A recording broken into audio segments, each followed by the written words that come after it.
Hello, everyone. Good afternoon, beautiful sunshine. How are you all doing? Thank you so much for joining today. I am your host, Lady Aura. I am happy to be with you all today again. And today is gonna be an exciting day. It's gonna be a little emotional, perhaps. Probably it's going to be a little thought provoking. I think maybe it may be one of the maybe most uh, touching one that I hope will be a blessing to you all, one that I believe and hope that will inspire you, one that will cause you to be healed and to be transformed. For those of you who may have been with this podcast over a year, if you have been with us or been with me since the conception of this live stream, then you would know what the ultimate aim or goal of this stream is. And should you be a new follower, what it's primarily about is inspiring women, sharing real life experiences with women, and sharing the wisdom of God, sharing how I once struggled or the challenges I once had, and how I overcame them, and how I'm now walking in value and victory. And so this is my baby. This is my next baby. This is something that came about after seeing and observing different women that I know who are going through things, women who are struggling with different things.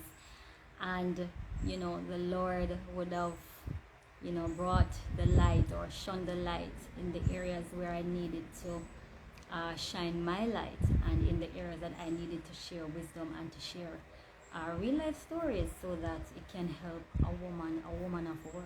That woman is me, that woman is you.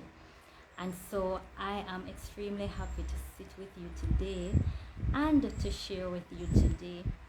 But before I go further, I want to and would love to add rather, my guest, who is my beautiful daughter, my first fruit, by the way, my first womb fruit, I like to call her. And so today I'm going to be having her live on the stream. So before I say another word, I'm just going to add her right here.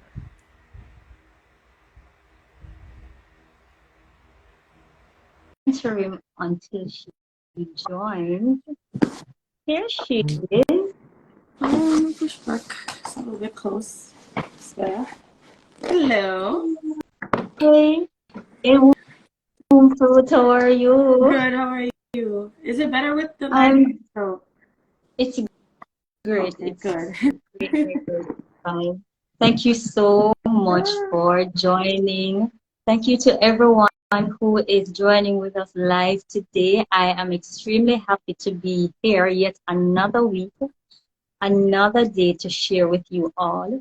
And I must be honest, just before I came on, I started getting a little bit nervous.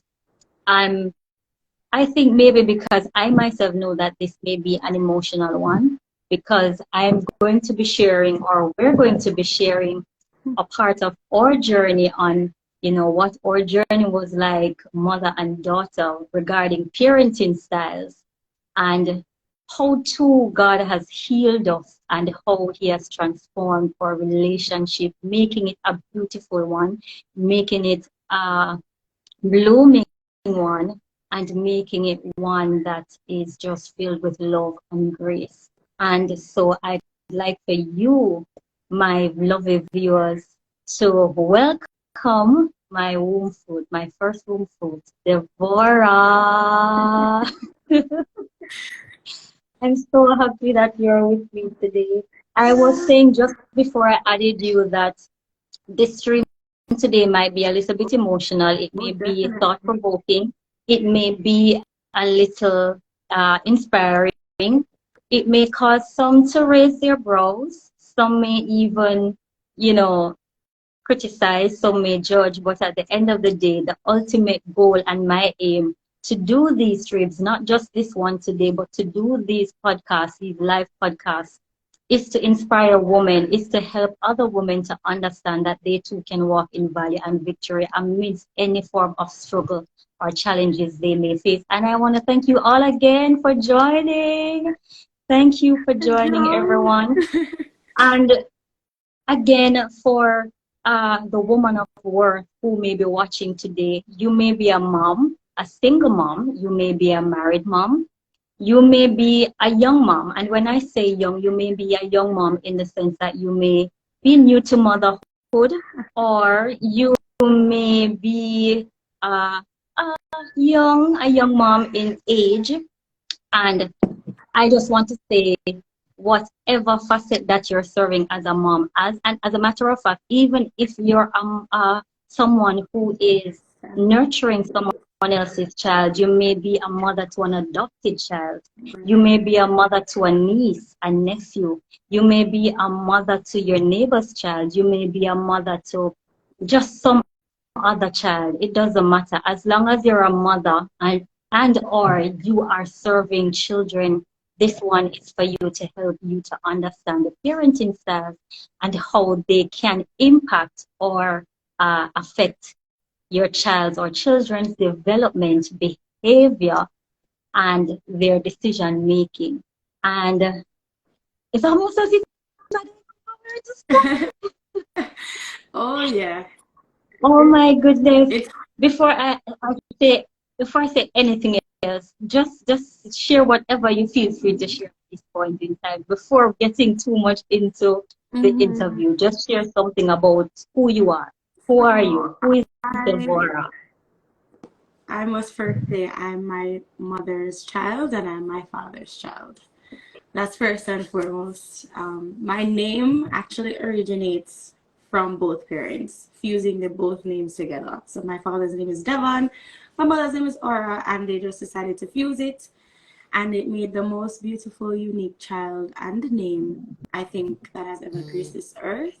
Um, I am 23, about to be 24 years old. Yeah, wow, 24 years on this earth, and I feel like I've lived 30 plus years already.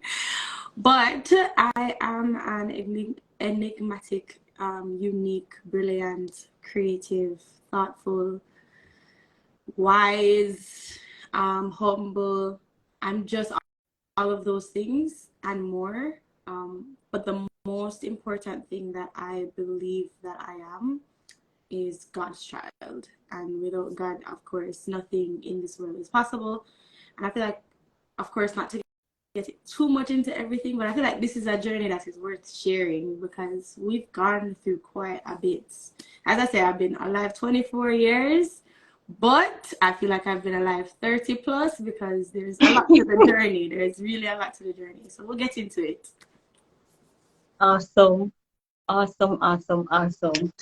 And may I add also that although that name was a made up name, after naming her Devora and it was looked up, it actually also means a light, circle of light or vibrancy. And I must say, I am a little biased because she's my child. Yes, she does have a vibrant soul, a vibrant spirit. Now, today we're going to be talking about parenting style.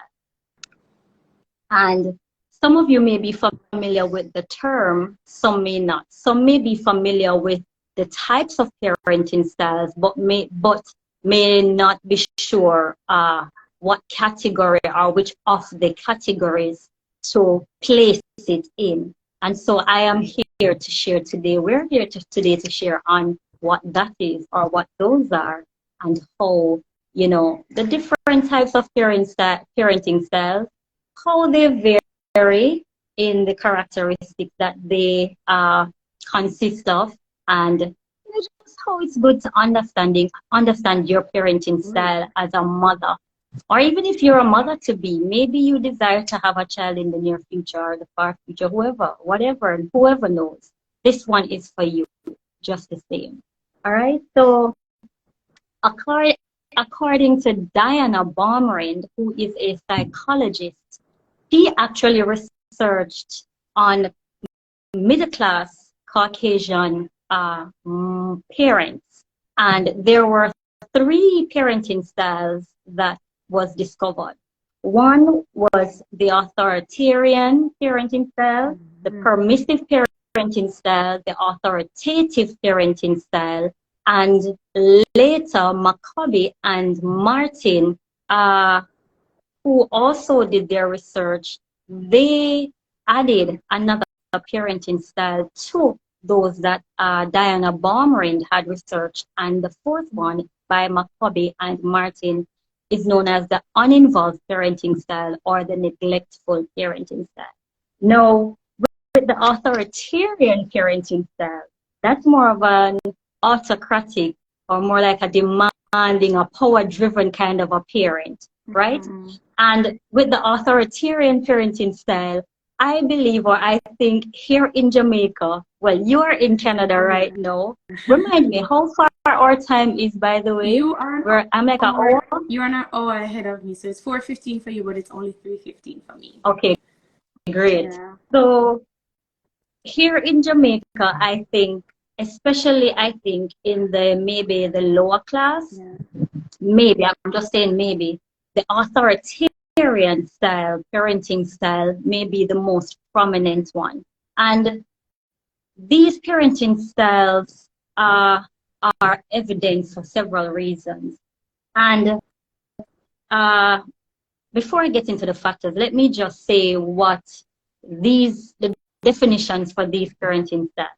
So the authoritarian, which is autocratic or demanding, power-driven, as I made mention before, this type of a parenting style is more stern and punitive. This parenting style has strict rules and considers little about children's emotional needs. And may I just state the factors as I go along, some of the contributory factors to some of these, is that with the authoritarian parenting style, some of the factors could be because of culture, socioeconomic background, age and maturity, or observational learning. Yeah. Now, sometimes with single parents, especially, I think, because I myself was a single parent, let me just say right here, a disclaimer, this information I'm sharing, especially my personal stories or personal experiences, they are not prescriptive, but we do believe that if it's even just one person who it can inspire or encourage, it can and will, and I hope, and we hope that it will bless and inspire someone and that there's something that you can take away to apply wisdom to you today, right? Now, the authoritarian parenting style has high expectation. This parenting style has high expectations. Now, it's okay for us to have a high expectation of our children. However, or let me put it this simpler way, it is good to have expectation, but sometimes we can have high expectations, some ridiculous expectation of our children. Can I substitute high with unrealistic? Absolutely. Sometimes the expectations that we have as parents, especially if we carry the authoritarian kind of a parenting style, it can be having some real unrealistic expectation. And you are absolutely correct. And I think that when I was younger, I think I was more of an authoritarian parent. Right. What was that experience like for you? To keep it light for a second though, there is this comedian on Instagram, right? And his handle I think has changed, but his name is Dale Elliott. And his early comedy was geared towards mother-son comedy. And all he would joke about is how his mother would have these ridiculous requests of him. And I cannot forget, I showed you one time where his mom was telling him, you know, the sun is hot. You should take the hose and go cool down the sun. And Right. we laughed at it. But now that we're speaking on this topic, it comes full circle. Because when you speak of authoritarians, you speak of unrealistic some at times. You also speak of, sorry, there's just a comment about the same. No, go Oh, ahead. Go when ahead. you It's speak okay. You just go right ahead. about authoritarian, you speak about unrealistic, and you also speak about, you know, belittling. And when I say belittling, I mean towards the child, because it, as you said, it in the definition, it speaks about not considering the emotional needs of a child, and it's 100% true, because your your view as a parent is just, oh, you know, I need to make sure order is kept, and I need to make sure she's doing this or he's doing that. But from the child's perspective, how it comes across is, oh, do you not think I need to have social life? Do you not think I need to have friends? Do you not think I need to go walk? Like, I should be outside sometimes, and oh, but you don't want me to see the gate? Like, it used to be really ridiculous, and I laughed today. But back then I felt very confined, and even now when I speak about my childhood experiences, a lot of people will say, if I really did get on, I did grow, because I don't sound that way. And it can be for the good, but it also can be for the bad, because socially I was a little bit stunted. I don't really know how to interact very well. I can interact in professional spaces, I can interact intellectually, but when it comes down to like my age group, I don't interact very well, because I don't have some of the similar experiences that they have, which is fair, because not everybody can grow the same and have the same experiences and can speak to the same traumas, and that's fair.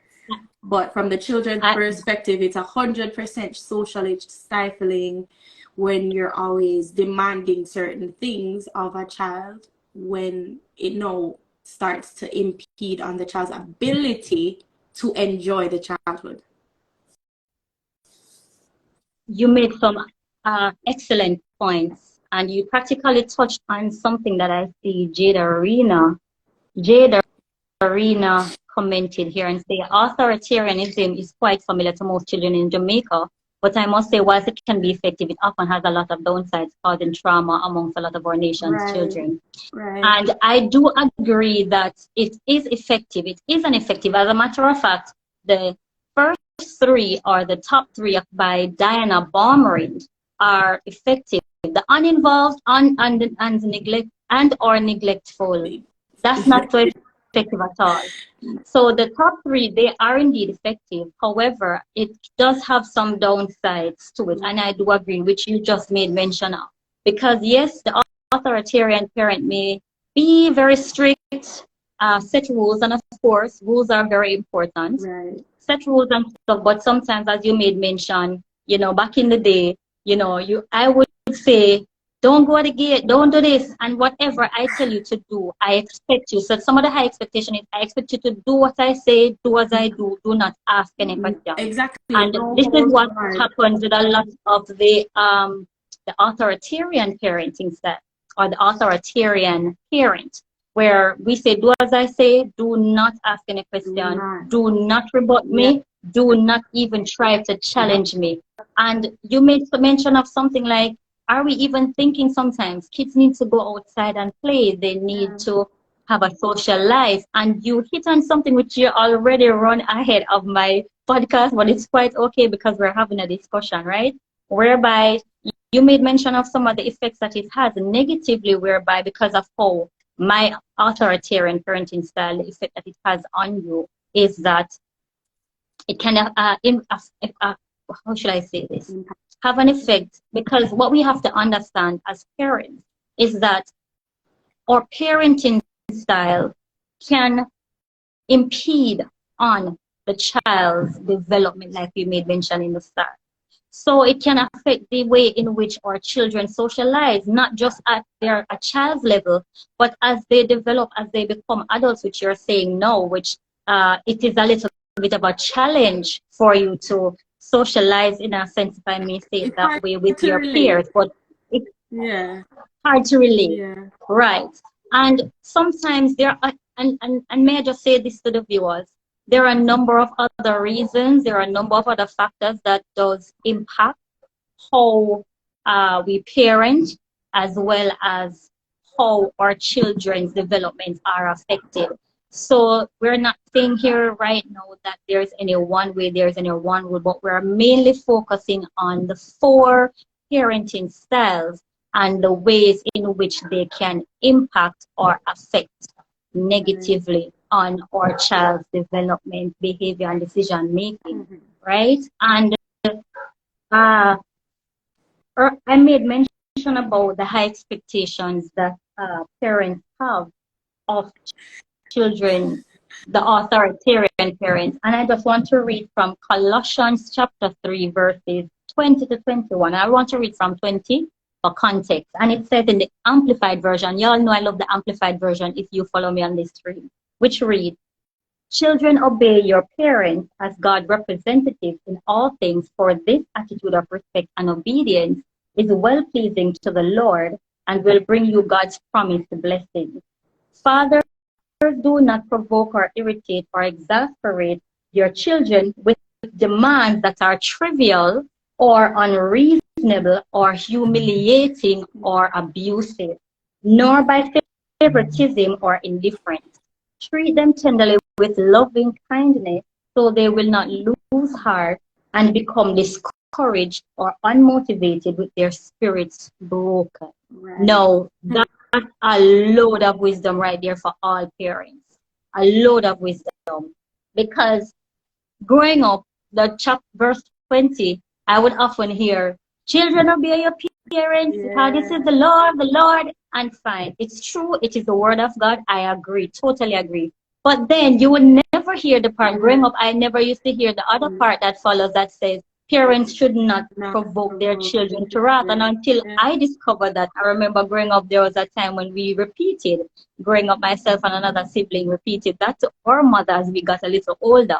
And it's, if I remember correctly, and what this shows is that parents, because we're the authority figure, yes, there should be respect. Yes, I'm advocating for respect. I'm advocating for children to have manners, to have a good attitude and behavior towards parents. Yes, I advocate for children to be the utmost disciplined individual.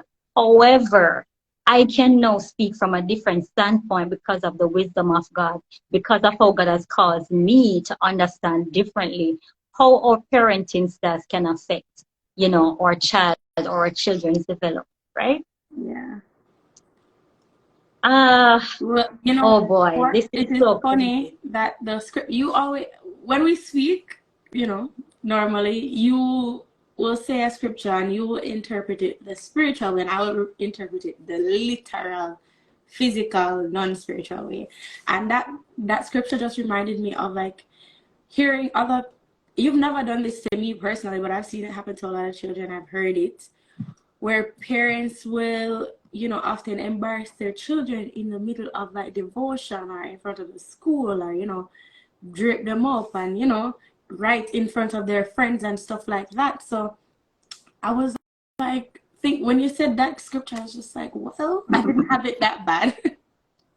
It wasn't that bad because I never got that first-hand experience, but it's true. Parents always, like, not always, some parents have that measure where they do take it just a little bit too far.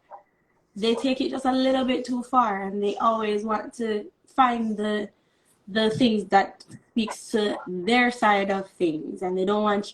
And I find that's what I struggle with a lot of times with Christianity. At times where sometimes they throw information at you, but it's always to benefit their side of the cause. It's never to show you what the full scope is and allow you to make that decision and to be like, this is what it says. So you follow your part, I follow my part.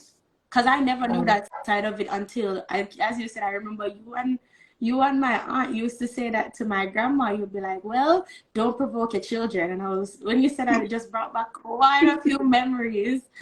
And, it just, yes, we're going to talk about the negative impacts, but, you have to find joy of everything and find humor and just move on. It's life, and it happens. It really does happen. And we are able to grow. But there is moments where you have to stop and self-reflect and understand as a parent, as a person in charge, or you not even have to be a parent, as a person in charge, period, you have to find moments where you stop and decide that there are things you can figure out, you can grow from.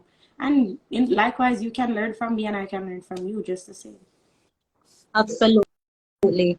I want to say again, thank you to everyone that's joining. And I see you, all the males. I see you, and I thank you so much for joining us. You may not be a mom. You are not a mom, of course, but you may be a dad. You may be an uncle. You may have a sister. You may have a niece. You may have some female in your life that you believe that this information today, this podcast can inspire, educate, inform, or help to bring transformation and healing.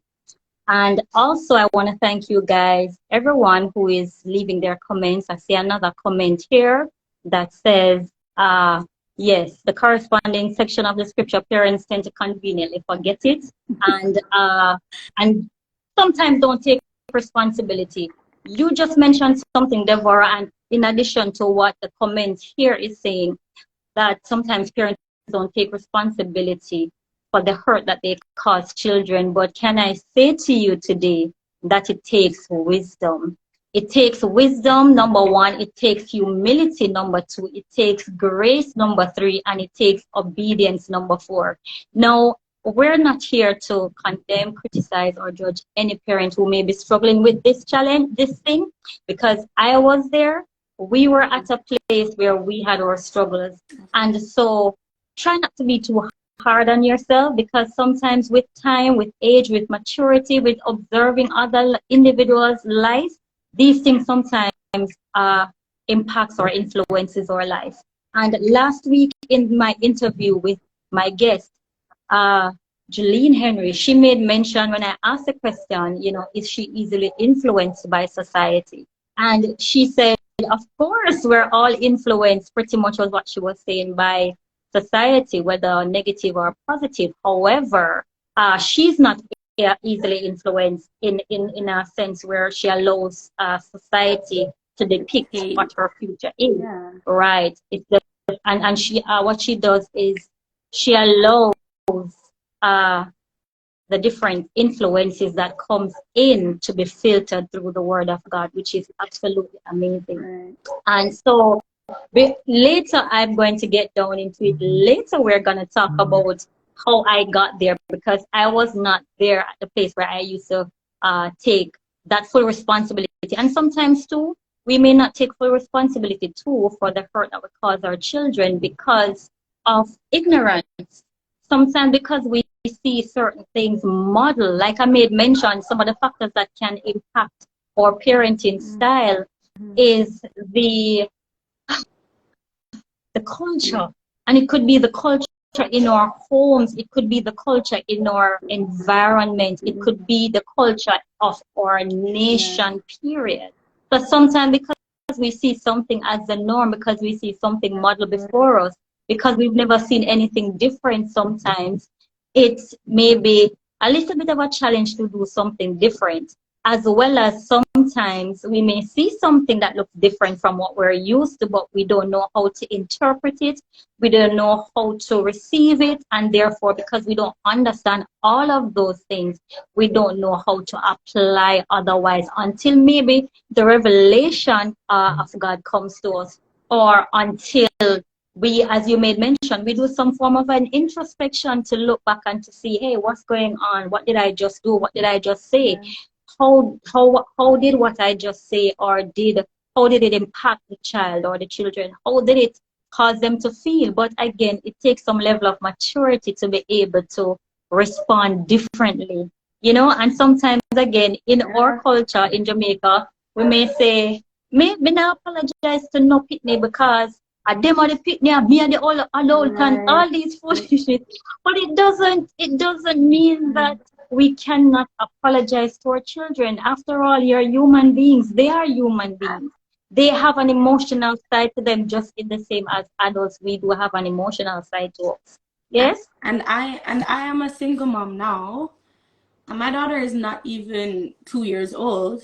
And if I Right? find myself doing something or saying something, even my partner will, say, yo, like, you just said that, that's rude or that's reckless. He'll say it and I'll take it for what it is. And I literally apologize to her, and she's only 2. She's not even 2. She's 22 months.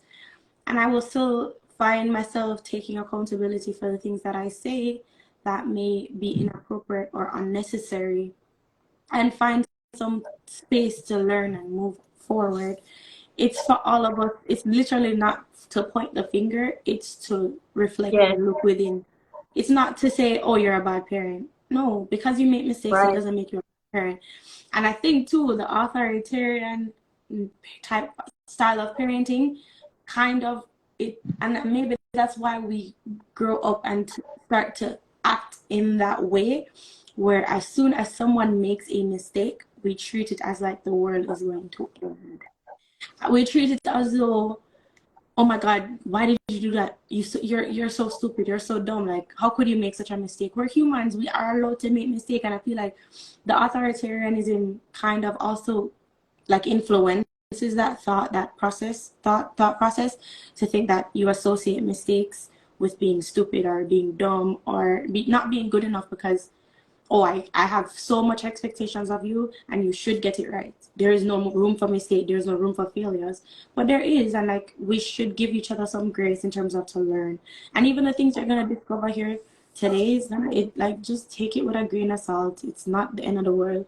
Your children might be adults, but you can still go back and have these conversations and reflect on the things that you've talked about, you've discussed, you said, the thousands of beatings you probably gave. Reflect on them and just like find some ways to move forward, and maybe that will open up the room for a greater relationship, because I find that a lot I'm of gonna adults don't stop have you great right relationships. there. I'm gonna stop you right there. I did not even share what I wrote. I'm You are we're going, psychic, listen, you know that you are going into my we're podcast. telepathetic, you and I. No, you are going deep down into this thing and you're not even down there yet. But let me tell you, it goes to show that, again, as you made mention, because we're human beings, you know, we tend to look at ourselves, the adults, as we are the humans. We have the emotions, Right. we have the feelings, Yeah. we have the right. So how dare How you as the dare you child? have an Yeah, opinion? How dare you? exactly. Yeah. Boy, And this is like I a can real, remember times where you would give me an instruction and I'd be like, but mommy, why? And you're like, nobody ask me that. Like, exactly. So just that's do what it. I was saying about the And then authoritarian parenting if style, you that said this has something its to place. me about how something should be done and I don't see you doing it the same way and I ask you, so what? You're like, do what I say and not as I do. I'm like, well, you You just gotta show me. hit a you just hit a valid point. Another thing about parenting where we have to be consistent. Yeah. I've not touched on the meaning of the other three parenting styles, but this applies for all of them. We have to be consistent as parents. If we're not consistent in what we're doing and what we're saying, then our children, they're gonna take us for a joke. Yeah. And just like what you said a while ago, when the child asks, "Oh, mommy, daddy, how come you see this? How come you don't do that? How come you do it yesterday, you don't do it today?" And then you're ready to shut them up. That's not really teaching them anything wise. So we have to be consistent. But again, as you made mention, for humans, we do make mistakes. We have to have room, allow room, grace, because sometimes we don't even have enough grace on ourselves, sometimes to as parents, because parenting is not easy. And you know, being a mom yourself, you understand that it's not easy, Oh right? no. So sometimes as parents, we don't give ourselves enough grace, and especially the mothers, because sometimes there's just so much demand from the child on the parent, on the mother in particular, because even if the Mostly. father is there, Yeah. the child is just always automatically like mommy, Yeah. mommy, mommy, mommy. So, and 100%. there's no manual, as they would say, for parenting. However, there are parenting styles that when we are able to identify them individually, we'll be better able to understand ourselves as well as how we treat our children. Now, what we also have to consider is that our experiences influences or behavior or development and all of that, as well as our development and behavior and attitude affects our experiences. And some of the times, a lot of times at least rather, we take some of our experiences from when we are children, and like I said earlier in the stream, and we take it all the way up to adulthood. Yeah. And then when we have children of our own, sometimes some of these things that we were taught or we learned, we take them over with us to our present. And then if we're not careful, if we're not able to identify quickly and modify, adjust, or rebuild, what we're going to be doing is that we're going to be causing this faulty foundation to carry on to the future generation if we are not careful, if we're not able to identify the things that needs refixing or rebuilding or readjusting, right? And I want to state what the permissive parenting style is about. The permissive parenting style is more lenient, and the child is practically the boss. Yeah? Yeah. And with this kind of a parenting style, enforcement may be little and the expectations are low and they avoid confrontation. So for example, sometimes you see some little kids, sometimes small, they're just toddlers. And it's almost like the parents just can't control them, they can't manage them, they just can't. Almost as if they can't tell the children what to do. And these are just babes. Yeah. They're not in control. So it is the parent's responsibility to ensure that they're in charge of these little ones. Yeah. Right? And sometimes, parents may just spoil the children, just spoil them, let them have their way, give them what they want. And that's not a good thing. Because later what you're actually doing, or what we're actually doing as parents, we're now conditioning our children if we're not careful, if we don't, if we're not consistent with the rules and the laws and the regulations of the household, of the parenting. If we're not careful, what will happen is that these children really going to think they're the boss. And then when we go out in public, I think you made mention of something like this, sometimes too, the children are out of control, and this is when the parent want to hammer down the child and say, come here. And I can speak about the Jamaican parent. Come here, give me this, not touch it. I went, give me all in and all these kind of things. And the truth of the matter is, we did not bend the tree from it was young. As Jamaican proverb would say, you have to bend the tree from it young. So if we allow our children to be out of control from their young as 2, then we're in trouble. And these years of their lives are most primitive years where we can condition them, we can train them, and we can mold them exactly how we want them to be, right? And earlier I said something about past predicting present and future, and it's true, because permissive parenting style can develop as a result of you being under an authoritative parent or an authoritarian parent. So because you were growing up and you weren't allowed to any freedom, you weren't allowed to think, speak, act, have emotions, have an opinion. No, you decide, I will never grow my child that way. And then you become the exact opposite and start doing the flip version. So you allow the children to make the decisions and negotiate. And I find that happens quite a lot in the Canadian American society, especially. They're like, when you watch them interact with their children, it's very much like a debate. Because the mother will say, we're going into this store and I don't want to go. That's the child. I don't want to go. And they're like, if you go, I'll buy you ice cream. There's nothing wrong with rewards, but there is something to be said about, just allowing them to debate and go back and forth and negotiate. There has to be some kind of middle ground. And so as I said, it sometimes is as a result of the other thing, of the other parenting style that this one develops from like the past experiences. Right. And remember I said earlier too that culture is a factor that contributes to how we parent. Yeah. So Canadian parents, I can't speak to the the statistics or the percentage of what parenting style is most prominent, but all parenting styles are exhibited in all culture, in all nations, right? But there will always be one that is more dominant than the other. And I see another comment. I thank you so much, Jadarina, for your comments. Yes, so the permissive situation is not striking. Healthy balance, and by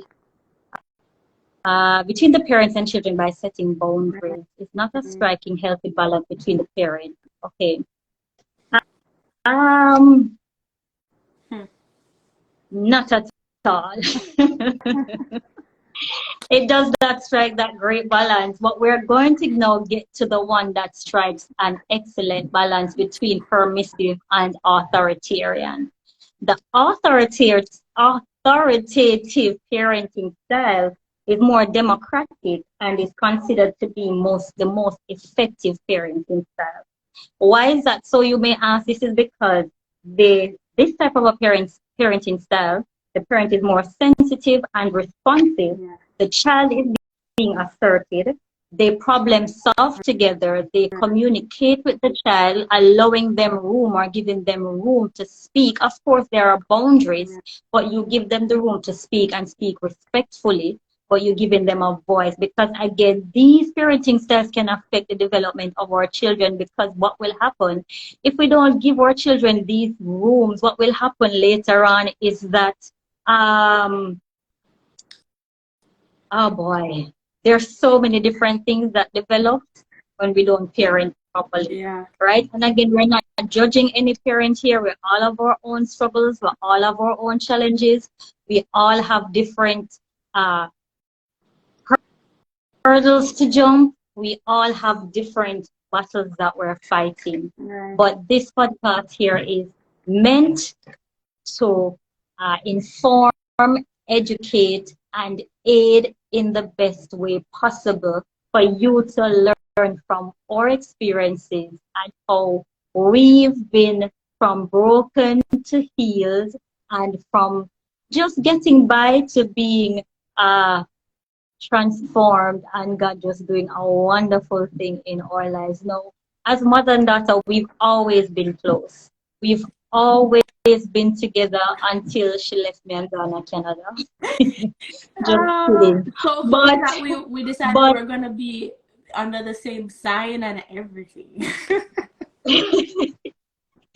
But it so happens that and again, for those who would have followed, if you know, you know. If you didn't know, now you're going to know. I was a teenage mom, right?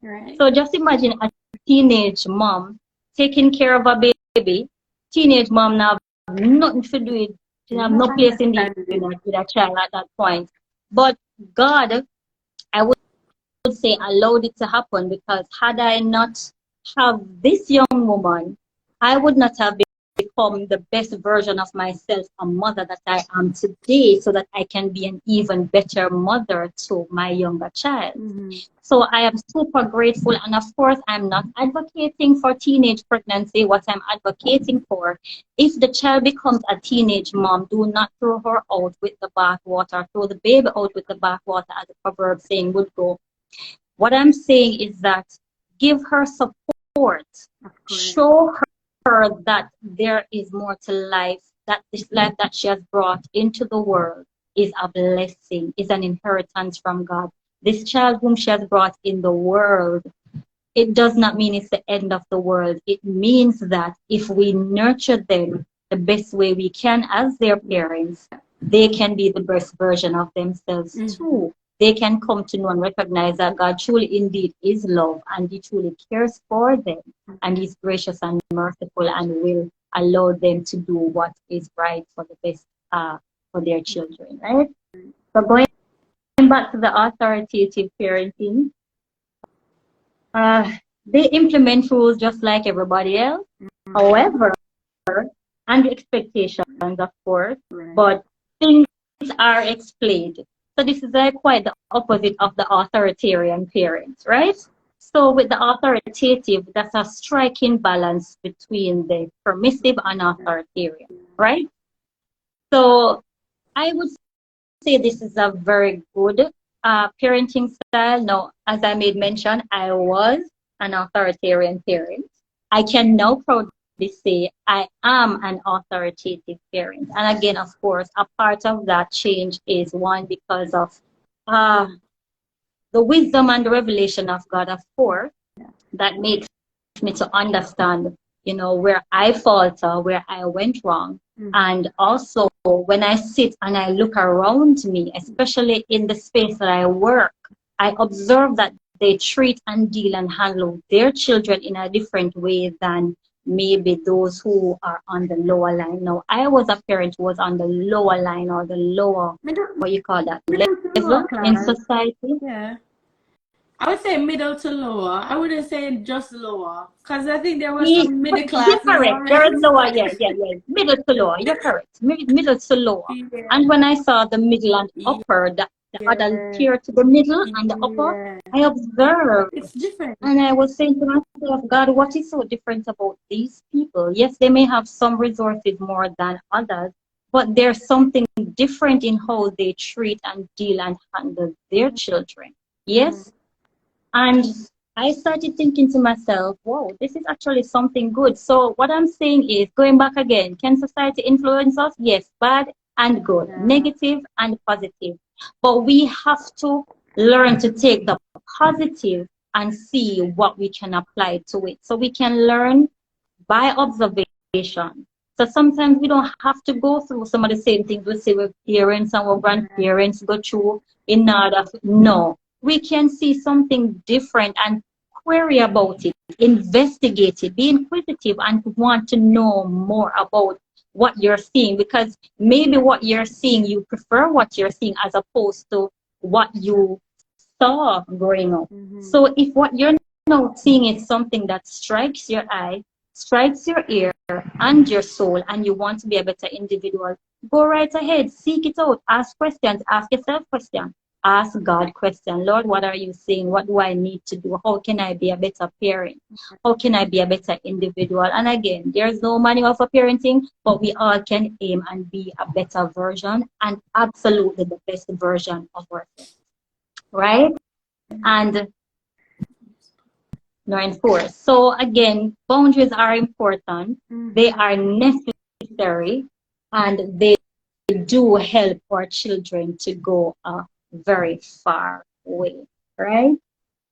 I think around the time that I feel like you started to come to the authoritative side Transition. was closer to the end of my journey in high school, because I can remember in like Girl, you need to come out of my business, You just up in my notes them on something we're so too in go on, you must go on. We're way too Go in right sync on, for girl. this. And none of this Go was right like on. pre-discussed, no, we're just talking Not about the at all. topic and that was it. Actually, I wanted to do that with you. That's why I was telling you to give me a call.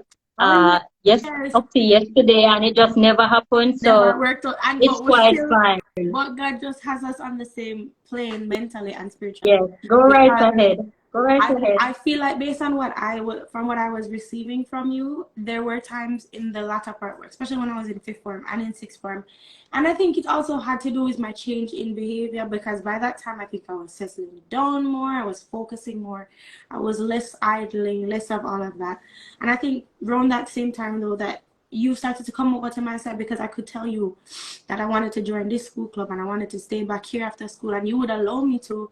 And then we did have boundaries to be like, oh, you know what? I'm gonna communicate. By that time, I had my own phone as well.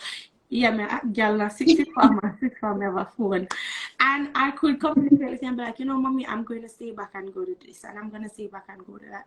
And there was a level of trust too that we were able to develop at that point, because there was less calling down, there was less, just do what I say. There was more communicating and more openness, and I was able to talk to you more and share whatever was going on with me a little bit better. So I feel like that was the time when I really started to see the shift in you. And I say this, and I openly say that all the time. I was not the best child. you know, me give a lip of talking, but at the same time, there were times when we were seeing eye to eye. You know, it wasn't always like all 18 years of my childhood or 17 years. It wasn't all authoritarian. There were lots of parts that were very much like, you know, trying to see the light of things. Yeah. You just hit on something that's very valid. Trust. Now, for my viewers, for the parents, especially the mothers who are watching, I want to say to you, this is what can happen when we as parents learn to be humble, when we learn to see things from the child's or children's perspective, when we learn to give them room, set boundaries, but you have to give them a little room. When you do that, there'll be a shift, as Deborah just mentioned, in their behavior. There'll be a shift in how the relationship, the direction in which the relationship between parent or child is going. Now, you may be a mother, not just of a daughter, but you may be a mother of a son. It still applies. If you're a parent, you're just a parent. The parenting styles apply to every parent. And of course, whichever one you exhibit makes the difference, right? And you stated that you saw the transition just about fifth going on to sixth form, and you are absolutely right. So it took me a while before I got it right. So again, my dear woman of work parents, my dear woman of work, lovely, do not be too hard on yourself. We don't always get it right. We don't always get it right at the same time. And we don't always get it right when others are getting it right. So please try not to compare yourself too much or any at all with other mothers who seem to be having it all together. We're not perfect and everything takes time. But we have to, of course, be consistent and we have to make the extra effort in doing things differently so that we can reap great results and reward. Yes? Yeah? And I want to thank you again for those who are just joining us. I see you. I see you, Lani. I love you, girl. How are you? Yes. So, before there's so many things that you've touched on that I said is down for the later down for the podcast.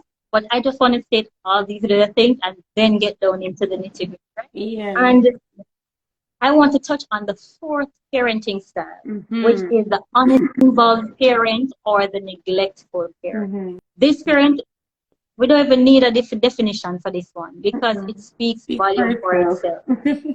It has little to no enforcement, and they are just not interested. Now, what this means is that you have parents who they don't really show up for parent meetings. They don't really worry about their children's development, their progress. They don't really show interest in how they feel about anything. They just don't show no interest at all about nothing. Let me just say it in a plain Jamaican term. They have no interest. And this could be for different reasons. It could be too maybe because of how they were raised. Maybe they were abused when they were young. And so they don't know really how to love and nurture and care for their very own children. Now, if this is the case for you, again, I'm not going to beat you. It's not the most effective parenting style. However, if you find that this is the one that you are seeing that's more prominent in the way in which you treat, deal, handle your child or children, maybe you need to stop and think a little, do some introspection, query, and ask yourself some questions. What results is this type of parenting style yielding? Is it causing the relationship between me and my child to be fruitful? Maybe those are some questions you can ask yourself. And if you have the authoritarian parenting style and you think it's kind of a little bit too stringent, a little bit too harsh, too punitive, maybe again you can stop and ask yourself the question, you know, what kind of results am I getting? Is it really causing the relationship between me and my child or children to be the best, and so on and so forth? So it is important to stop and ask yourself some questions. And again, we are not here to judge you because we ourselves, we are not perfect. It took me a while to get it. It took me years before I could have gotten it right. And I'm still learning to get it right even the more because again, I am a new mom. I can call myself a new mom because it's been so many years. So it's almost like new to me in how I'm now parenting. And again, as I made mention, of course, because I had you before, there are a lot of things that I learned. There are a lot of lessons that I'm happy for because if I did not have the experience that I did with you, I would not have understood how to apply wisdom and to be a better person. So I'm thankful to you for being patient with me and for loving me even when I worked hard on you. Yeah. Mm-hmm. So we're gonna get into the sweetest part of the parenting, and it's called. This segment is called forgiveness. Oh yeah. Forgiveness. Yeah. And I shared with you maybe a week or two ago, where I was looking for a particular journal that I titled New Beginnings. I have a few journals that I write in, and because of school, I have not gotten a chance to do any journaling for some months now. And I was looking for the one titled New Beginnings I shared with you and came across some others and was just skipping through some pages just to see what I had written years ago. And, and when I read, I found something 2000 and what was it? Oh my goodness, this thing is now freezing on me. I think it was 2018. What year are we? Yeah. That's like about 5 years. You went away to 27. Yeah, about 5 years. Yeah. 20. Yes, actually, it was just before you graduated. 5 years ago. Yeah, 5 years. And it could actually be around about this time or close to. Maybe in March. It was because no. It was in March. Yes, I came in May, so it was in March, February, March. Just before you came. Right. Mm-hmm. Right. So what I'm going to get in now, guys, is to show you how great God is.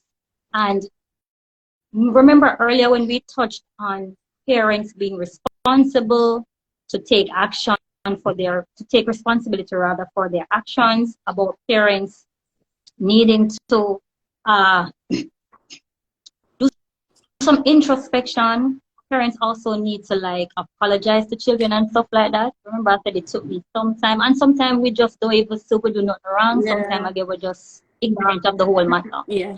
Right? And years ago, as I shared with her what I wrote in the journal, I took a picture of 3 pages and I sent it to her.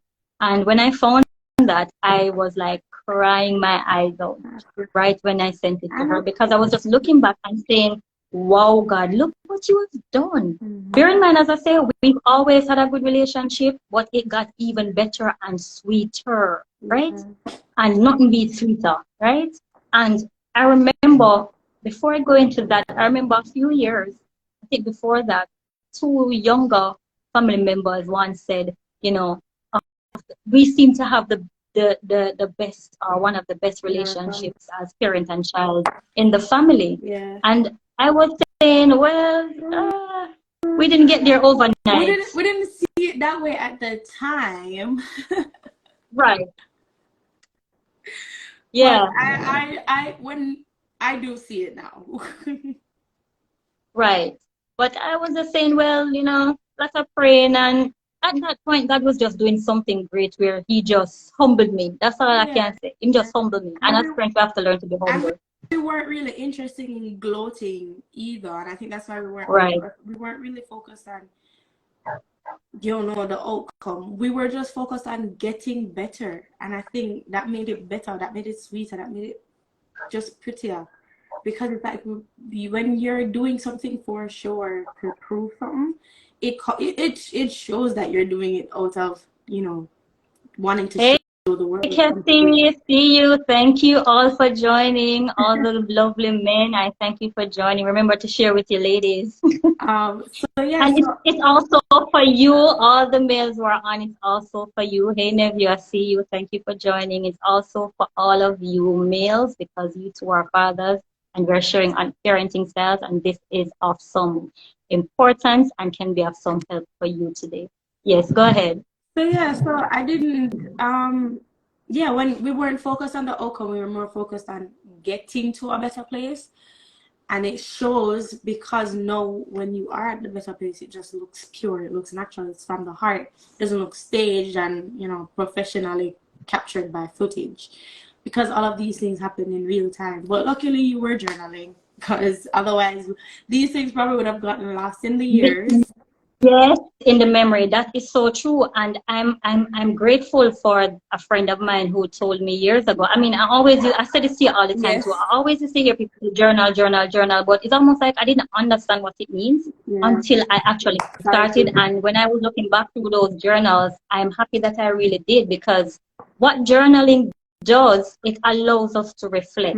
And reflecting is not only looking back. What reflection does for us, it helps if we look back.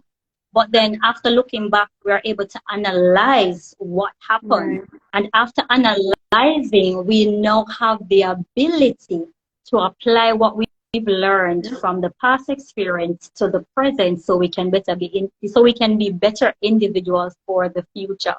And so I'm glad that I did.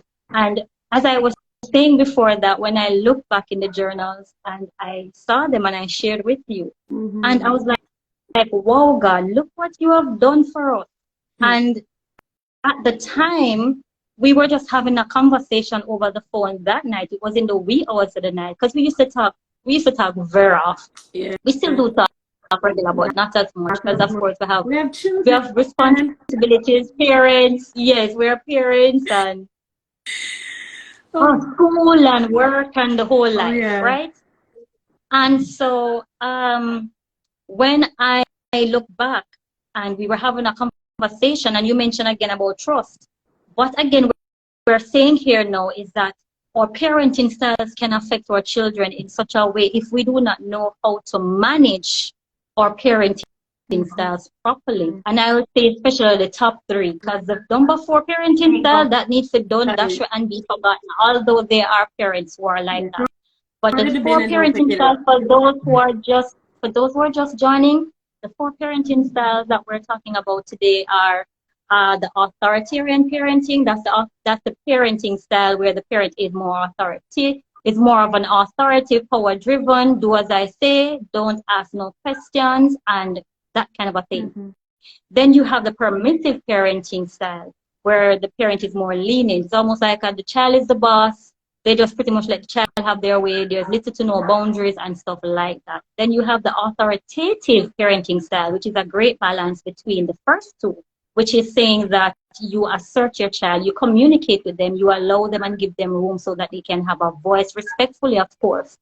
And also, you have expectations, but you share and explain, what is it, the rules that have been set out. Maybe they've done something wrong, but you let them know what the consequences are. As opposed to the authoritarian, set out the rules, you take your punishment. The authoritarian, as you said earlier too, is more concerned with punishment.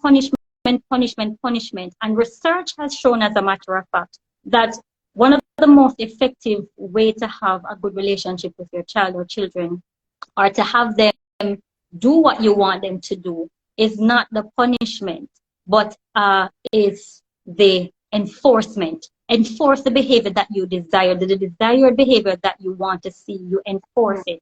So, for example, our children learn by through classical conditioning or operant conditioning. What does that mean?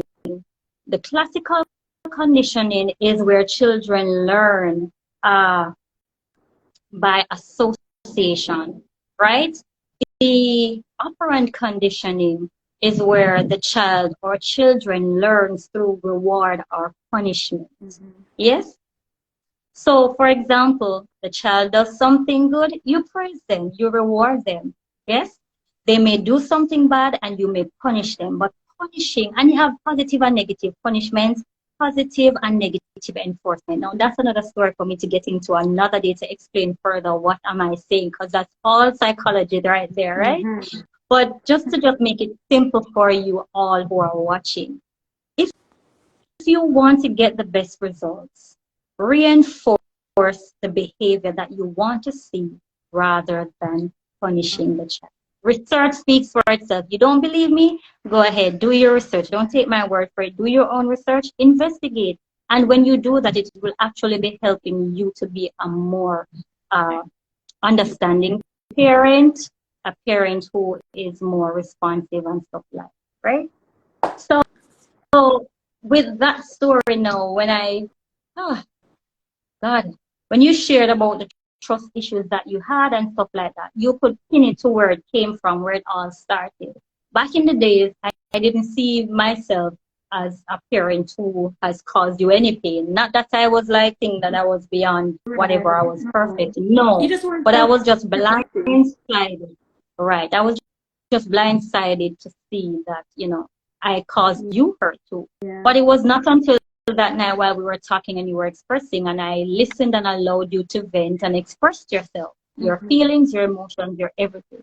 When that happened, it was right in the midst that the Lord opened it up before me, right there as we were having our conversation on the phone, where the Lord brought it to my ear, to my heart, and made it clear that I have done you wrong, that I was a part of the reason why you've been carrying false burdens for so long. You may be watching and you may be saying, what is she talking about, false burdens? As parents, again, maybe more so for the authoritarian, because as I made mention earlier, I was an authoritarian. And I now exhibit the authoritative parenting style. Yes, your parenting style can change in different ways for different reasons, rather. Different factors contribute to the way in which we parent or how we parent. And again, it's either through the culture in our homes or society or nation. It is due to the socioeconomic background, age, maturity, and also through observational learning. And so back then, when God brought it to my revelation and made me recognize right there on the phone that I was a part of the reason why you have been so emotionally hurt. I was a part of the reason why you were carrying these burdens. Because there were things that I would, say to you, do this, don't ask me any question. And when I send you there, go there, do this, do that, without considering, how you feel about it, what is it, what kind of emotion is it striking within you? And these things are so important when we allow our children the room and we communicate with them, because when we allow them, this is also helping them to learn how to make decisions, to be good or better at decision making, right? And right there, the Lord said to me, cry out and ask her for forgiveness. So I, the parent, had to ask my daughter to forgive me for what I have done wrong to her. And I was humble. I was humble and obedient to God to do that. Right. Because little did I know, and this was a part of my journal that I shared with her when I look back into that journal that I found about a week or so ago, that it was all beginning. God was doing something right there and then in the midst of us. He was not only healing her, he was also healing me, but more so her. Yes. And in addition to that, God had started that and opened and revealed that to me because of where he's taken me. So if I was not obedient at the time to ask for forgiveness, and to also say to her that I am sorry, God couldn't have been able to use me at this point to reach out to other mothers, to reach out to other women who are struggling, women who are having challenges with different things as a single mom, women who have settled in relationships in less than for less than what they deserve. So all of this I journaled and I shared with Devorah to say, hey, wow, look at God. Yeah. So God was preparing me from then. Well, he was preparing me long before that, but that's where the striking balance came from. That's where the real eye openers began. Because one of the things is that sometimes we want to operate or want to function in a certain capacity, but we are not yet ready. We are not yet prepared. We have not been molded. We have not been tried. We have not been healed. We have not been delivered. We have not been mended. We have not been made whole. So if we have not been made whole, delivered, set free, and all those things, then how can we truly take people into the promised land? We can't. How can we bring them to the Savior that gives healing? How can I say that? As Jamaica says, the blind leading the blind. Exactly. How can we be a good example when we're not leading by example? It might sound like it's a big task. It might sound like it's a big request. It might sound like a big hump on your shoulder to just let go and to just say, hey, okay, I'm sorry. But what it is that you're doing, what we're doing, is something greater than what the eyes can see. Because when we do that, we are allowing not only healing to take place, but transformation to take place. We're not only allowing transformation to take place, but we're allowing the next generation that's coming behind us to see a great model in which they can model after. They will see a foundation that was built so firmly that they, instead of demolishing that foundation, they will be able to emulate it and build upon that. Yes? So as a result, I had to be obedient. I didn't know that that was what was going to happen. I did not know that it was the beginning of something greater that was and is to come. I didn't know this. But when I look back at the journal, I am grateful that I was obedient, and I am grateful that I journaled. Because God has called me to the nations, and He has assigned me to a people. So if I am going to be leading a people, if I am going to be helping other women, if I am going to be helping youth, teenage girls, if I have not gone through, if I have not crossed over the Jordan River, if I had not jumped my hurdles, if I did not allow the pressing and the beating to take place, I would not have become, that individual that I am today. And so I'm super grateful to God for it.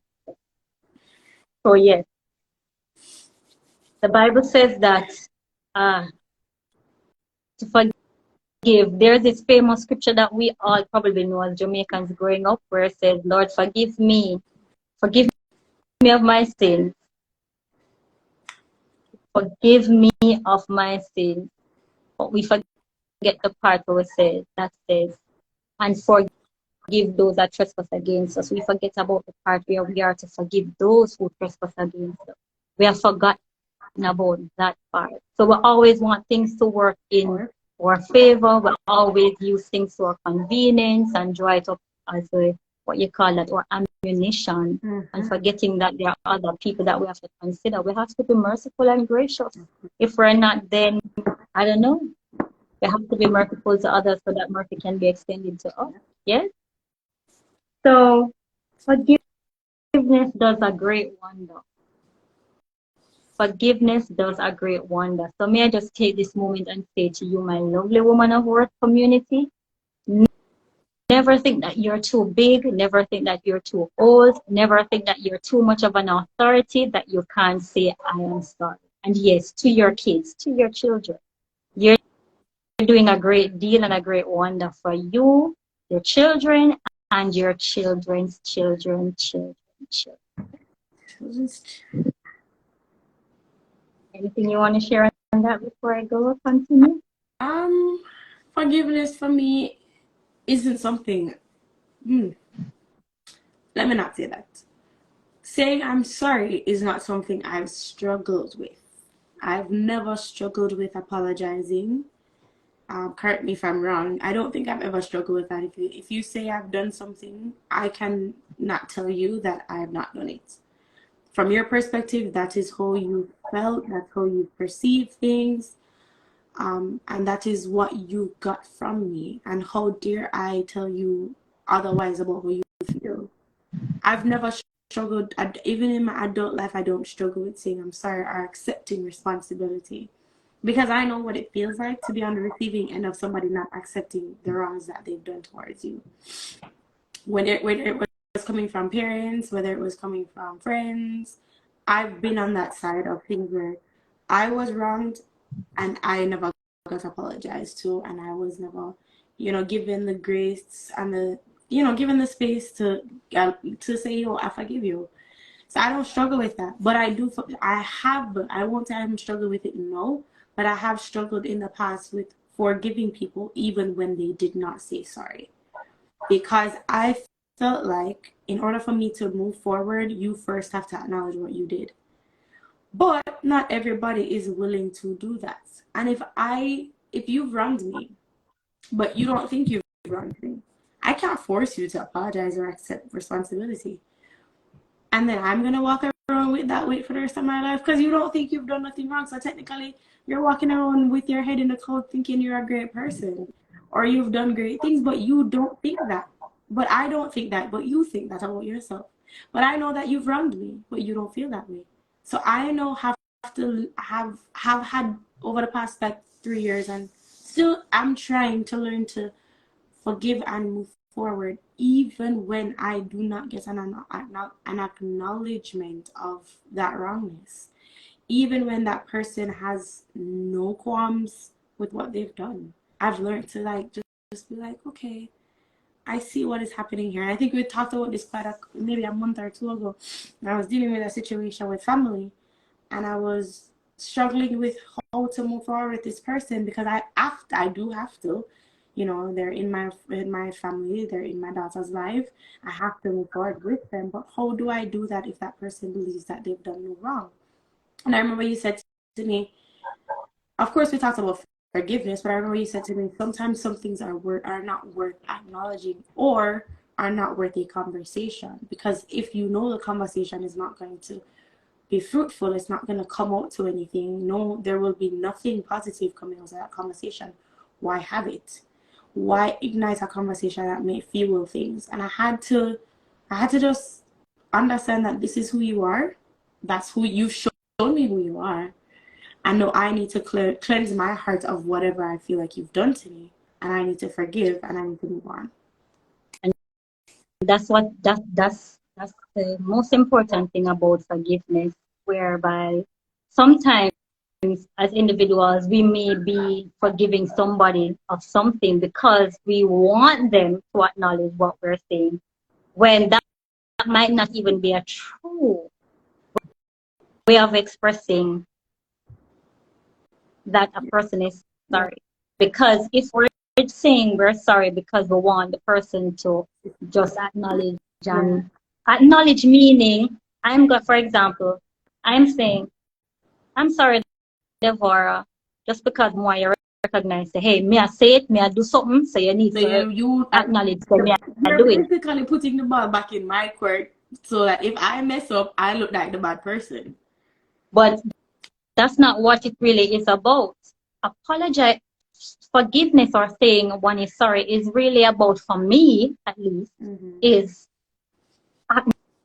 acknowledging that I did something wrong or said something wrong. And when I acknowledge it, I'm acknowledging and identified in the same. And then when I do that, then I take action. Right? Because what happens sometimes is, again, a person might be ignorant of what they did or say, because again, it might seem something normal for an individual. They may not think or they said or did anything wrong, so it might just like, but then the moment we are quickened in our spirit man to, say I'm sorry, then we ought to take that action. And again, we should never see ourselves too big, nor the other individual too small. Yes? And one last thing before we go. I don't even know if I missed anything in the story sharing. I think I may have, but that's because it's just not all coming back to my mind right now. And the thing that I had opened with the pictures I sent you, it just go up. Yes. Thank you so much. I see that Jada Rina, I know I'm a little late in responding. Thank you so much.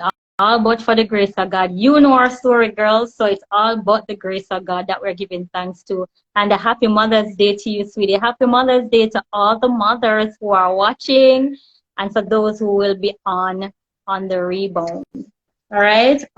The last thing I want to share on, which you touched in on earlier, is room to grow and room for grace. You touched on that so earlier. And what room to grow or room for grace does is that it allows our children to make decisions.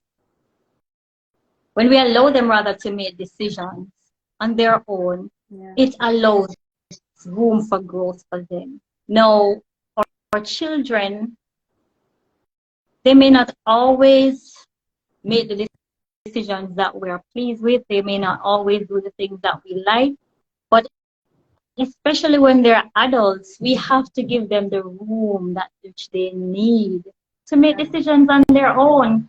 Otherwise, what kind of an adult are we making them into be when they become parents of their own, when they become mothers, when they become fathers? How will they make proper decisions for their families? So we have to be good models. We have to be good examples for our children to follow after. Like I said, you may not have gotten it right in the first few years of your parenting, and that's fine. But as long as you acknowledge and identify where you can be better, go right ahead and make the improvements that you can make so you can make a better relationship, a more fruitful one for you and your kids, right? Yeah.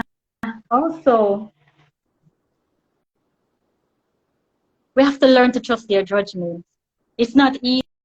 I personally can say it's not easy. It was not easy for us. It was not easy to give you the room that you needed, to give you the space as an adult. And I think one of the things for me personally, I think maybe because we were together for so many years and then, setting you free, different country, whatever, it's a little frightening, a little scary. Wondering if you could. I was putting my past experiences limiting you. So my past experiences was like a lid I was putting to cover you. Cover you not in a positive way, but in a negative way. So in other words, what I'm saying is I was using my past experience to hold you hostage to what you, the potential and the ability that you have to make your life even greater than I did, and especially at your age, because you're doing way better than I am, or I was rather when I was your age, way better than I was, way better. So I had to learn to do as it was. So for parents, when your children become young, allow decisions, and in doing so, sometimes they may make mistakes. We all do. But what are you going to do as a parent? When they want their freedom, they want to learn to be responsible for themselves, and they make mistakes. Are you going to throw them out with the bathwater and the baby? No. What you have to do, or you should do, is to be their guiding light. Right. And God gave us children. Just a second. Let me just close this point, and then I'll let you just have it. Because what happened is that I believe as parents, God gave children to us so we can nurture, love, care, and so on. But in addition, we're supposed to guide our children. So they become young adults. Oh, them think them big, them a man, them a woman. No, them want to do this, them want to focus on them own, so make them do it. Sure. But when they slip, if we don't allow room for grace, who will they turn to? Who will they know they can trust? Whom do they know that will have their backs, will give them the support? Who will be there to instruct them and guide them with the wisdom of God to say, hey, you made a mistake, don't be hard on yourself, brush off, go again. Yeah. I didn't want you to do that. I never liked the decision that you made. But hey, I am not the one who holds or have your future in my hand, was what I have to tell myself oftentimes. Yeah. God is the one who has your future in his hand. So I had to pray like many a time to just say, hey, God, just take it. Take it. Yeah. It's all yours now, girl. Go on. Again, it comes back to culture and it comes back to society, because Jamaican culture dictates to children that even though they're 18 and legally able to make decisions, they are not adults. And that is ridiculous. I find that absolutely nonsensical, because they say, oh, you're under my roof and so you have to abide by my laws, and that comes back down to the type of parent you are. If you set up certain boundaries with your child before they got to the 18-year stage, when they got to 18, you wouldn't need to almost like keep, it's almost like a judge with a gavel, and you just keep knocking it because you feel like they're not hearing you. It's like that. But if you set certain boundaries and certain rules in place, you don't have to do that when they get to 18. But yes, it warrants a conversation that when they get to 18, okay, well, you're 18 now, but this is what I will allow and this is what I won't allow. And as long as you're still living here, this is what I would prefer for you to do. And I told my best friend this. I tell everybody around me this. I said this to everybody. I was privileged that when I did turn 18, I was not with my family in the sense that most kids are. So I got to experience it in a different way. But when I was living at 19 years old, I had my first big girl job. I was getting my first paychecks on my own. I was living in a home that I shared with my dad and my siblings, and I was paying half of everything. And I shared with them and I said, this is the reason why you're in the situation you're in. You're in their home. You guys have not set real boundaries, real rules, real regulations as to what they will and will not allow. And you're expecting one thing and they're expecting another thing, and so you just button heads. But until you come to that agreement, this is what, like, oh, give me $100 per month for groceries, or give me $200 a month for groceries, and the light bill, oh, you pay that bill and then we'll cover the rest. Until there's that balance there after the 18, because not most people cannot, realistically, most young adults cannot move out until they're like 19, 20, 21. So at that stage, you have to strike a balance, and parents need to like come off the high horse a little bit. Yes, they still live under your roof, but you can give them room and space, and you have to trust them. Come on now, you should trust your parenting, and this is something that should bother you as parents.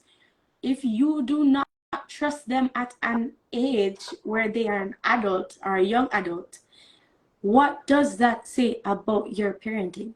If you cannot trust them to make some decisions at this age and stage, what does that say about what you've instilled in them, what morals you've given them, Exactly. So it goes back again to the parenting styles that we're talking about, what the different elements of parenting or parenting style, how the different parenting style in which we may exhibit the different things that trickles down to our kids when we don't understand how to manage them. And you don't even know what you're passing on to your children until they're old enough to make their own decisions. And then you start really seeing, the type of person you probably were, because you can see yourself through your children. Not necessarily in their personality, but in the way that they decide, the way that they handle things, and the critical thinking skills. You can see it in those ways. And I know a lot of young adults around me these days that cannot critically think. They cannot make decisions. They're crippled by their parents' opinions and obsession with control. And I pray all the time that I never end up in that kind of situation with my daughter where, she isn't able to think at 18, 19, 20 years old. What if I, God forbid, knock on wood, what if I'm not around when she's old enough to make her own decisions? I have to instill things now that I know I can trust her to carry out later on. So we have to be very mindful of the seeds that we're sowing. Definitely. Because it's almost as though you can, and my dad too, he trusts me. Like, we do business together, my dad and I, and sometimes I'll call him for opinions, and he'll say, Dev, come on now, just decide. Because obviously, he trusts my instincts and he trusts my decision-making skills.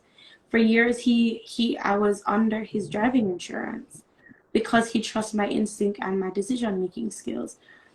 And we can have certain conversations, both of my parents, my mom and my dad, I can have certain conversations. Certain conversations I can't have with my mom, I can definitely have with my dad. And some I can't have with my dad, I can definitely have with my mom. I know which parent to go to for what. Fair enough. I know which parent to go to for what.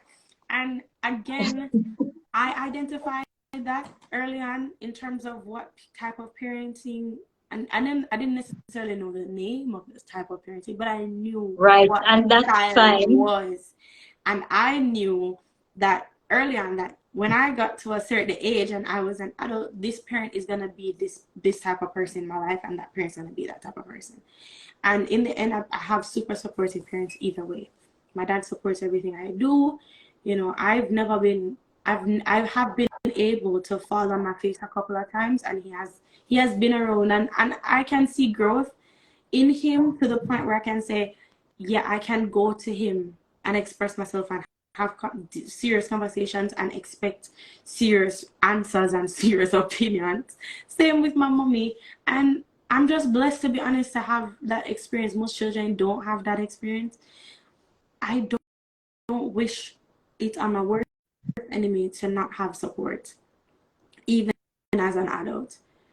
And I don't wish it on my work enemy to not have parents who don't know when to be quiet and when to back out and when to say, okay, this is your time and I'll wait and I'll be here when you're done. I don't wish that on anyone, to not have that.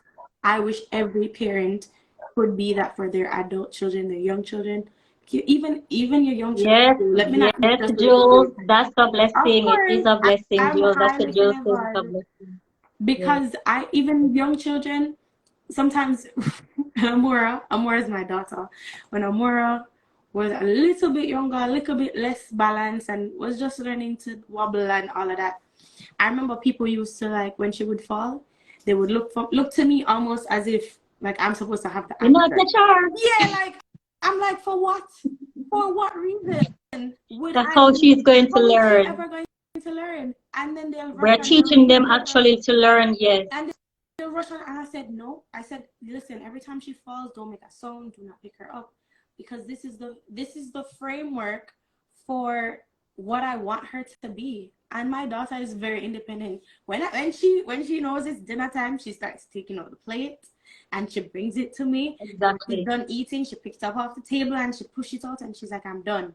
Exactly. She can't verbalize, but you see it in the way she responds. And that tells me, ultimately, I love the things that she's doing. I see the things that she's doing. I respect the things that she's doing. Right. And she may not be able to say everything just yet, because it's a learning process for them. As young as they are, they are watching us as parents and they are learning, because again, like I made mention, in the psychological studies, they learn by observation and by reward or punishment. Yeah. And as parents, we have to be consistent. So they are watching, they are looking on, and as young as they are, we're teaching them certain qualities. We're teaching them trust. We're teaching them how to make decisions. We're teaching them how to believe in themselves, to be confident. So all of these little things, they are things that chips off from the parenting style. And I just want to, I think we can now wrap it up. Listen, we could go on and on and on forever, but this was beautiful. It was amazing, and I am super grateful for what God has done in our lives. And I am so thankful to Him for the journey that He has taken us on and through. And I'm also grateful that He has blessed me with a child who is understanding, because from time to time we'll have conversations, and whenever the Lord reveals something to me and the revelation comes, or the understanding of something, and I'll, at this stage in my life, and I'll have the conversation with you and I say, why, Devin, I was thinking about X, Y, and Z, and I'm so sorry that Even now, I'm still apologizing to this girl, this child of mine. I'll say to her, I'm so sorry that I did X, Y, and Z. I never knew any better. I was a teenage mom. Yeah. So I didn't even understand. We don't even know myself. We don't even know. Listen, studies have shown we say we're adults legally by age 18 or whatever in wherever country you live, whoever may be watching. But in the same breath, our makeup, our frontal lobe is not even fully developed at the age of 20. So therefore, somewhat we're still young at our decision making in a sense. We're learning, we can be better, and that's how we're going to be developing. So these are reasons why we have to give room and grace to our children to do things and to involve them and include them from as early as they can understand too. They can't talk every word yet, but they can understand little things, communicate with them, talk with them, include them, involve them, make them a part of the conversation and the decision making. I could go on and on and on and on and on and on. But let me say this to all my lovely women of work who is watching out there, all the parents. Remember, there is no manual that teaches on parenting perfectly well, and every child is different. Your country that you live in is different. Your culture is different, whether in your home or the nation that you live in. The different factors that you and challenges and struggles that you're faced with may be different from mine, may be different from ours. Your story may not look or sound like ours, but of course, we're all human beings, and the effect is the very same in terms of how we feel after we feel hurt. When we feel hurt, it says nothing else but pain and brokenness. And so the bottom line and the fix for that is cry out. Cry out to God, number one. Cry out, number two, and tell him that you are sorry. Ask for forgiveness, and also ask your child for forgiveness. You're not too old to say you're sorry. You're not too old to say you're sorry. Before we close, I just want to remind you there are 4 types of parenting styles: authoritarian, permissive, authoritative, uninvolved, or neglectful. You don't want to be the uninvolved or neglectful, right? But it does happen sometimes. You have the opportunity, however, to search out and seek out the other parenting styles. The authoritative, however, is the one that strikes a better balance. So seek them out and see how best you can be the best parent that you can be to your child or children. Or if you know someone who has a child and you believe that this podcast can be of some help to them, it can inspire them, it can inform them and cause them to be better individuals, go right ahead, share with them, tell them the good news that we are here, we're parents, we're mothers, and we aim to always be the best version of ourselves. Happy Mother's Day to you, my sweet love, and happy Mother's Day to all you mothers who were on live, and for those who will be watching on the rebound, happy Mother's Day to you. God bless, and know too that you are a woman of worth, you're a woman of value, and you deserve the utmost best that God has in store for you. Greatness is on your life. I love you, but God loves you more. Shalom. Bye-bye. Thank you, Womb Fruit. Blessing. Bye-bye. Happy Mother's Day.